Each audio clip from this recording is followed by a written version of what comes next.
అనేకమైన సమస్యలు, గడ్డుగా ఉండే సమస్యలు కొన్ని ఈ విశ్వాస యాత్రలో, నీతి మార్గములో ఎదురవుతూ ఉంటాయి.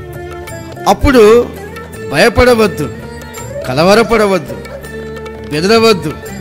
దేవుడే గొప్ప కార్యాలు నా పట్ల జరిగిస్తాడు అని విశ్వాసముతోనే, ప్రార్థనతోనే జీవితాన్ని ముందుకు కొనసాగించాలి. ఈ విశ్వాసం ఎలా ఉండాలయ్యా అంటే, ఓపికతో విశ్వాసాన్ని కొనసాగించాలి. ఓపిక అనేది మనకు ఉండదు. విశ్వాసము ఉన్నప్పటికీ ఓపిక ఉండదు.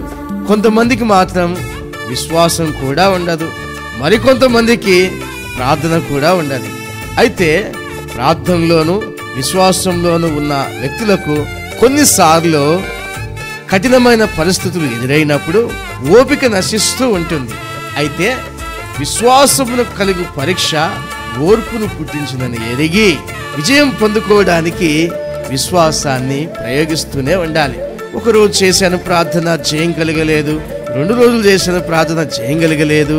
ఈ సంవత్సరం అంతా నాకు జయం కలగలేదే, మరొక సంవత్సరంలో నాకు జయం కలుగుతాదా కలగదా అనే సందేహము అవసరమే లేదు. నువ్వు నమ్ముకున్న దేవుడు నీ పట్ల గొప్ప కార్యాలు చేయాలని ఆలోచన చేస్తున్నాడు. యెహోవా సహాయం చేయాలని